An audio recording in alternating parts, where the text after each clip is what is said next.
You've got tomatoes on the plant that have been sitting there green for 3 weeks. Same size, same color, nothing happening. And somebody 2 streets over is already bringing them in by the basket.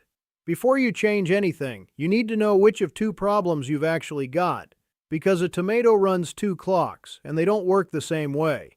The first clock is sizing. From the day a flower gets pollinated to the day that fruit is as big as it's ever going to be, most varieties take 40 to 50 days.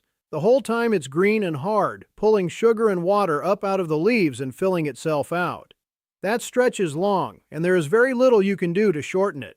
The second clock is ripening. That one starts at what growers call the breaker stage, the first break of color at the blossom end, the bottom of the fruit. Usually a tan or pink blush about the size of a dime. From breaker to full red is 7 to 10 days in decent weather, sometimes less.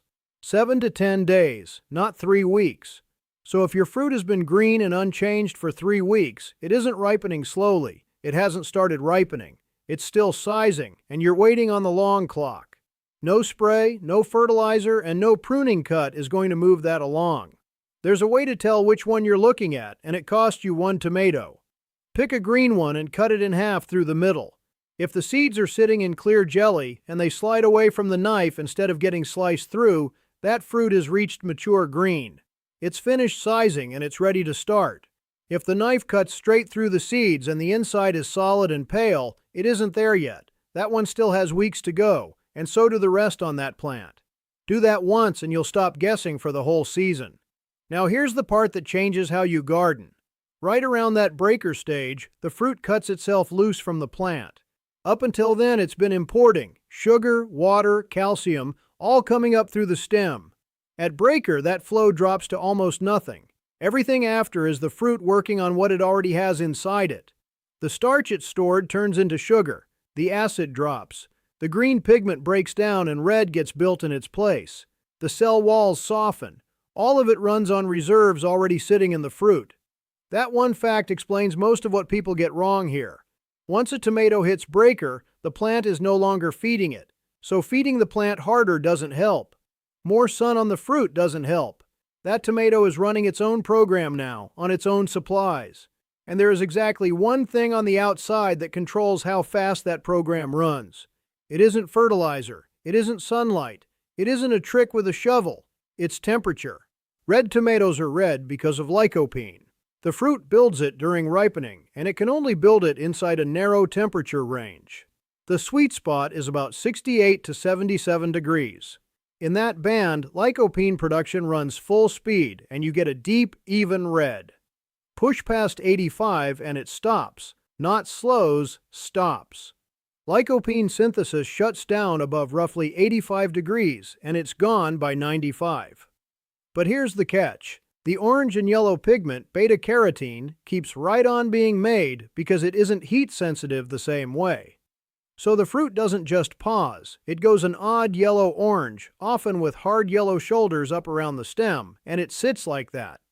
That is what's happening to most people's tomatoes in July and August. It is not a nutrient problem, and it is not a watering problem. The fruit is over 85 degrees too many hours a day, and the red physically cannot be made. You don't have to take my word for that, and I'd rather you didn't. Get one of those point-and-click infrared thermometers, about $20 at any hardware store.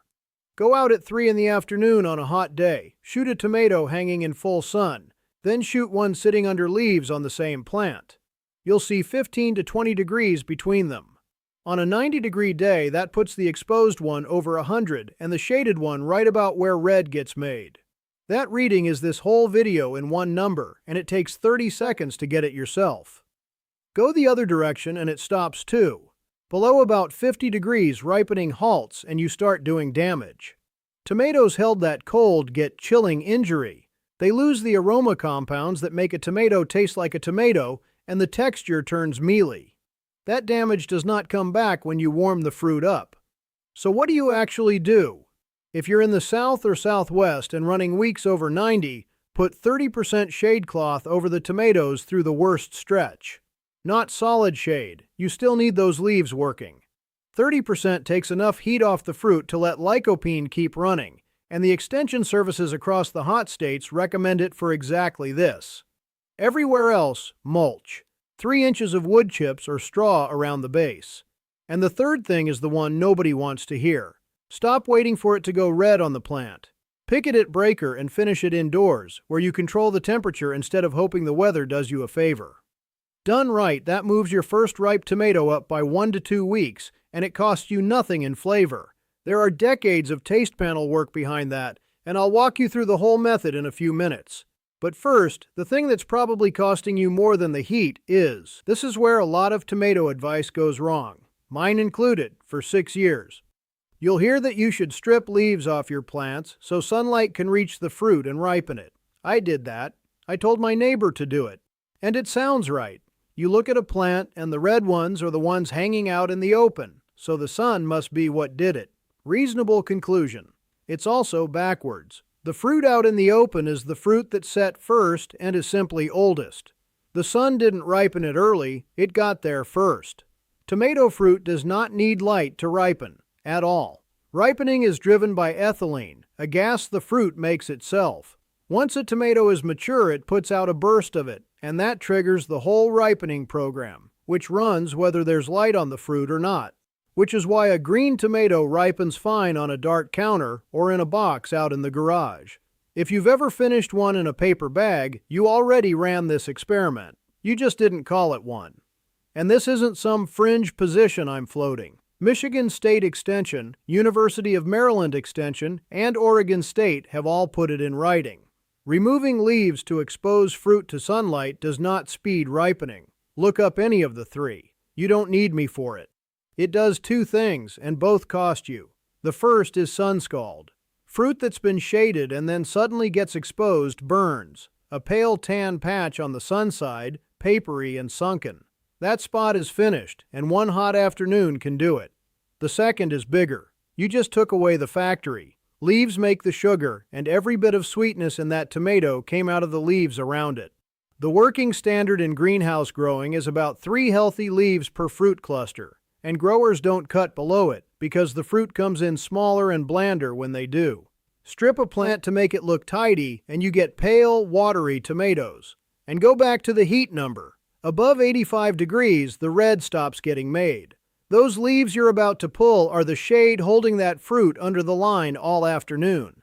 In a hot week, stripping a plant doesn't just fail to speed ripening. It pushes the fruit past the temperature where ripening works at all.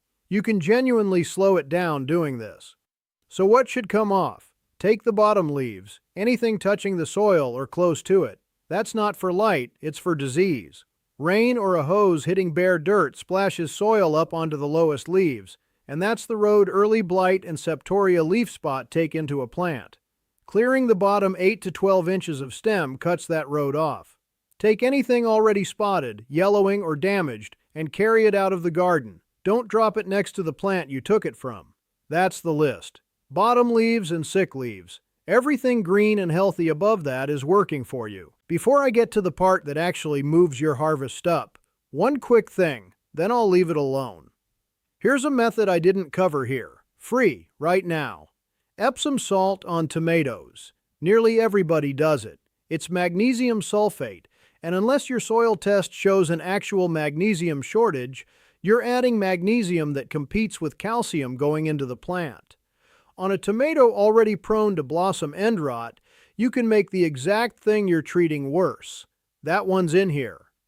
This book, Grow More, Spend Less, is what I've been working on.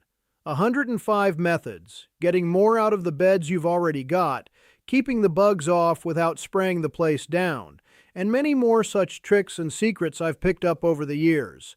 Every one of them priced out, and 42 myths like that Epsom one taken apart with the research behind them. I didn't write it for master gardeners. I wrote it for us, people with a few beds out back, a hose, and a garden center that's happy to sell us $40 of stuff we don't need every spring. A copy of this ebook is available right now at 50% off on my website. Do check it out in your own time.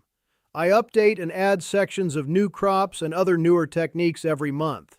Once you buy it, you get free updates for life. Links are in my bio up top and down in the description. Now back to our tomatoes. The part that gets tomatoes on your counter weeks earlier. Pick them at breaker. The moment you see that first blush of color at the blossom end, that fruit is done taking anything from the plant. Everything left to happen, the sugar, the color, the softening, is already inside it. It will finish on your kitchen counter, and it will taste the same. If you're not certain you're seeing it, look at the blossom end straight on rather than from the side. Breaker shows up there first as a change in tone before it's really a color. The green goes pale, then faintly tan. Once you've caught it once, you'll spot it from across the garden. That isn't a guess, and it isn't my opinion. Fruit picked at breaker and finished indoors comes out with the same sugar and the same acid as fruit left hanging, and taste panels have not found a reliable difference between them. The post-harvest program at the University of California, Davis is the standard reference on it, and the result has held up for decades. Worth knowing, vine ripened at the grocery store means fruit picked at breaker or a little past it, not fruit that stayed on the plant. And this is the easiest claim here to check on me. Next cluster that starts to color, pick half at breaker and leave the other half hanging. Finish the picked ones on the counter, then eat them side by side the day the vine ones come off. Either you stop waiting on the vine for good, or you prove me wrong in your own kitchen. And that's a better outcome than believing me. You get 3 things out of picking early. The tomato is off the plant before a hornworm, a squirrel, or a splitting rain gets to it. The plant stops carrying that weight and puts its energy into the next cluster. And you've pulled the fruit out of 95-degree afternoons and put it somewhere red can actually be made. Finishing them is simple. Stem side down, single layer, out of direct sun, somewhere around 70 degrees. Check them daily. Do not put them in the refrigerator. Not before they're ripe, and honestly not after either. Below about 55 degrees, you permanently lose the volatile compounds that carry tomato flavor, and you get that mealy grocery store texture. To push it faster, put a ripe banana or an apple in a paper bag with them. Both give off ethylene and the bag holds it in around the fruit. That'll take a couple of days off. 2 things I'd skip. Cutting the roots with a spade to shock the plant into ripening. You're wounding a plant in summer heat, risking wilt and split fruit to maybe gain a day. And cutting off the water for the same reason. Mild dryness does concentrate flavor, that much is true. But uneven watering is the direct cause of blossom end rot and split skins. And that will cost you more fruit than the trick ever gains you. Steady water, deep at the base. Now there's one more thing people do to make tomatoes come in earlier, and this one actually works. It just costs you something nobody mentions. Pruning suckers. A sucker is the shoot that comes out of the joint between the main stem and a leaf. Leave it alone and it grows into a full second stem with its own leaves, flowers, and fruit. People pull the wrong thing all the time, so here's the tell. A sucker comes out of the crotch, that 45-degree angle where a leaf meets the stem. A flower truss comes straight off the stem on its own, with no leaf underneath it. So look below whatever you're about to pinch. If there's a leaf under it, it's a sucker. If there isn't, that's a fruit cluster, and pulling it just cost you 6 tomatoes. If you pull the suckers and run a plant up one stem, you do get earlier fruit and bigger fruit. That part is real. The plant has fewer places to send sugar, so each tomato gets a larger share. Greenhouse growers prune for exactly that reason. What doesn't get said as often is the other half. Fewer stems means fewer leaves, and fewer leaves means less sugar made across the whole season. The trial work is consistent. Single stem plants give you earlier and larger fruit, but usually less total weight per plant than the same variety left bushy. You are trading pounds for earliness and size. That's a good trade if you want tomatoes in July instead of August, or you're working a small bed where a sprawling plant doesn't fit. It's a bad trade if what you want is the most tomatoes the plant can give you. I prune about half my indeterminates and leave the rest bushy, and I'm calling that preference, not fact. Anybody who tells you there's one correct answer here is skipping the part where it depends on what you're growing them for. There's one rule you can't break. Only do this on indeterminate varieties. the vining kind that keep growing and keep setting fruit until frost.